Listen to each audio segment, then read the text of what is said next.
Hi, good evening, everyone. Today's class is very different and very important. I have been receiving multiple messages from both enrolled and non-enrolled student as to how to study for Indian economy, part of your CUET PG Economics, right? So, beta, today the aim of this session is for me to explain it to you how you can go ahead and study Indian economy. The most important thing of any exam is to understand the syllabus of that exam. ठीक है जी? So if you go to your syllabus, this is the syllabus of Indian economy. It's huge, it's not less, it's very high. And you should be dedicating good ये CUET है, ठीक है? This is not IIT. So in CUET there will be questions from Indian economy. ऐसा नहीं होगा कि Indian eco से question नहीं आएंगे. There will be multiple questions from Indian economy. So beta, you have to go ahead and study this part also. Skip करके जाओगे तो DSC में enter करने का chance miss हो रहा है ना? JNU में, DSC में, DTU में, अच्छे इंस्टीट्यूट्स में एंट्री का जो एक चांस है, we are missing on that if we skip this part. ये पार्ट करना ही करना है, you have to do this part. So how do we do this? कैसे करें ये वाला part? So first of all let me give you a general strategy.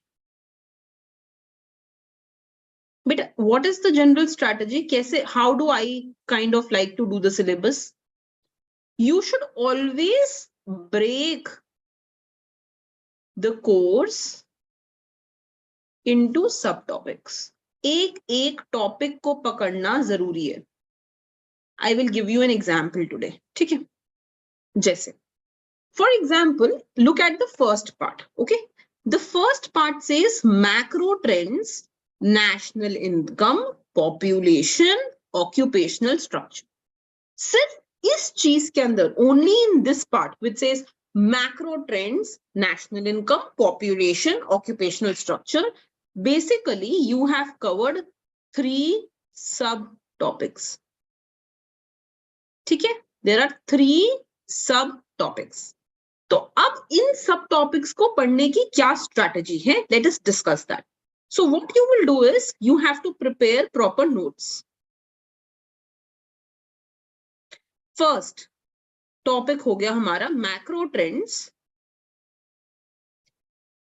National income.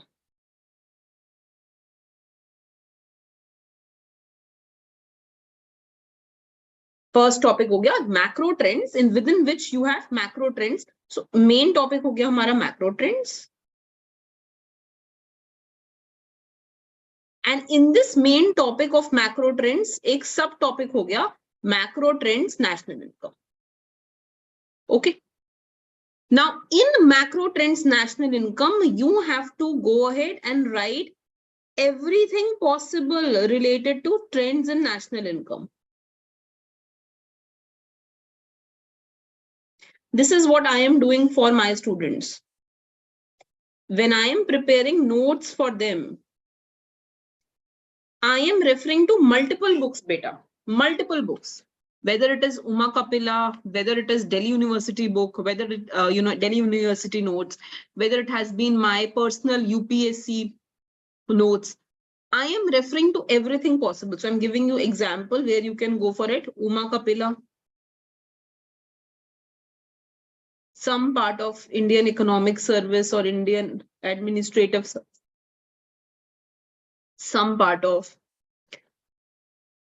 NCRTs, some part, not everything, some part of your other books. इन सबको refer करके whatever is relevant to this topic, national income, you have to prepare a note of all of that. Now let me give you an example of what I have done for my enrolled students. So this is the topic of national income. Just give me a second before I start. editing this. Beta, we should always keep copies. This is what I have learned in life, right?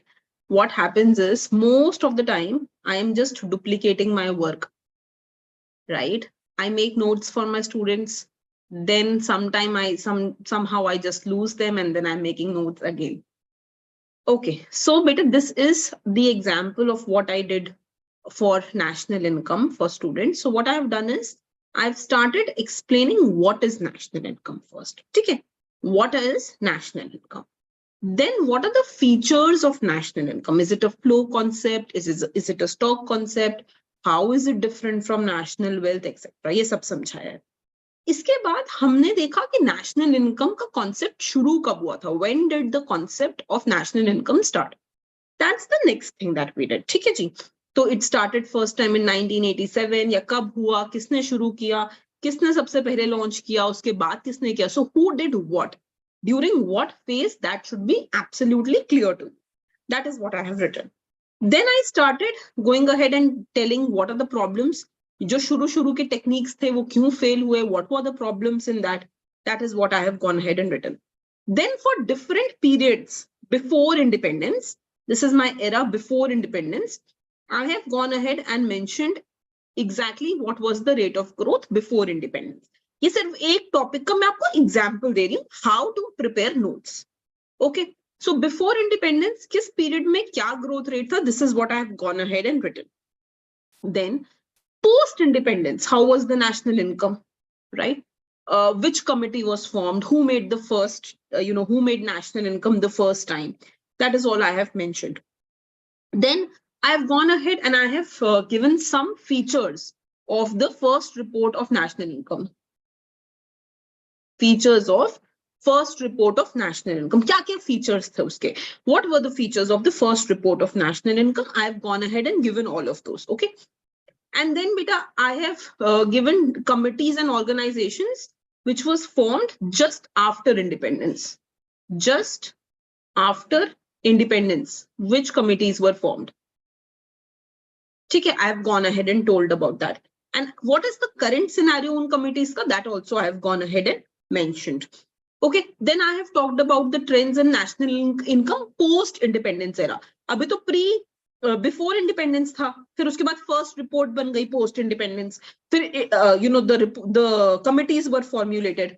But what was the national income rate and what were the issues? Just for example, why did it drop? Why did the national income growth rate drop during the annual plan? Yeah, why did it drop here? What was the problem here? So I've gone ahead and talked about all of that. Okay. So then after that, I have talked about some of the very important inferences that we can draw during the planning era. कि क्या-क्या inferences हैं, क्या-क्या हम national income के बारे में बात कर सकते हैं. I've gone ahead and talked about all of that. So are you seeing when you pick up on a topic, किसी एक topic को अगर हम उठाएंगे, उस topic से relevant जो भी चीजें हो सकती है, whatever is possible in that topic, you are supposed to go ahead and write everything down. And सिर्फ write नहीं करना है, उसको समझना भी है, right? So you have to also understand what is the meaning of what and क्यों, किस time पे growth rate गिरी, किस time पे growth rate उठी, वैसे. So this is one subtopic बेटा, जैसे national income में macro trends में national income, right? ऐसे ही macro trends में second हो गया हमारा population. That's the second subtopic. So you will talk about population. Population growth rate कब कितना था, demographic dividend कैसा था, all of that, right? Then the third subtopic is occupational structure. So who was getting employed? Which sector was giving employment the most? How did that change? ऐसे करके हर topic को you have to break down. So if you see, I have literally broken down these are all my subtopics. I have gone ahead and broken down each of the topic in subtopic. Okay, that's your strategy number 2.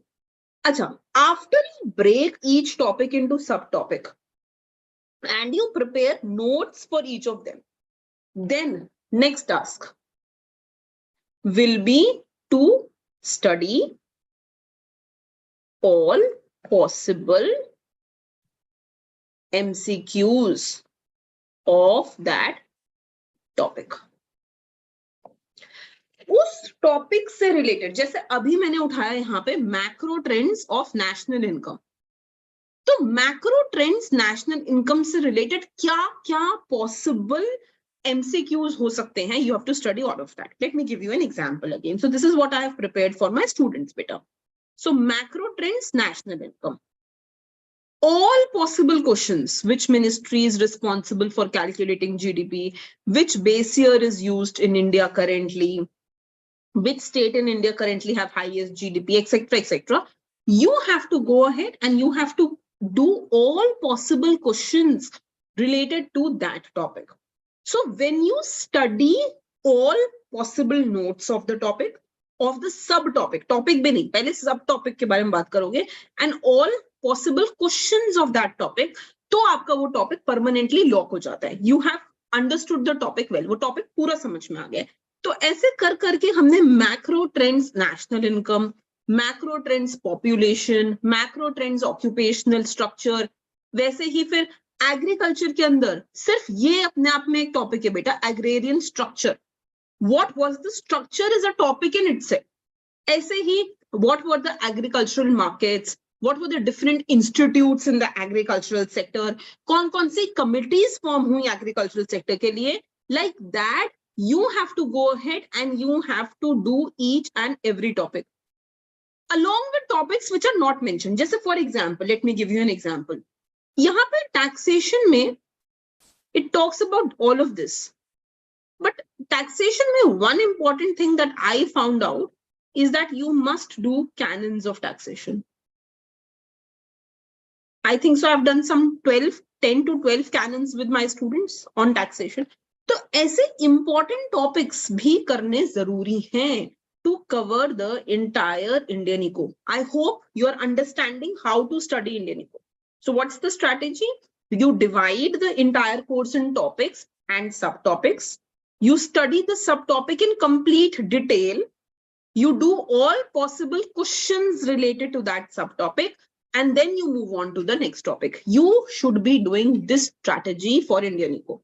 Only बेटा ये जो MCQs की books आती है ना, I know many of you follow those, right?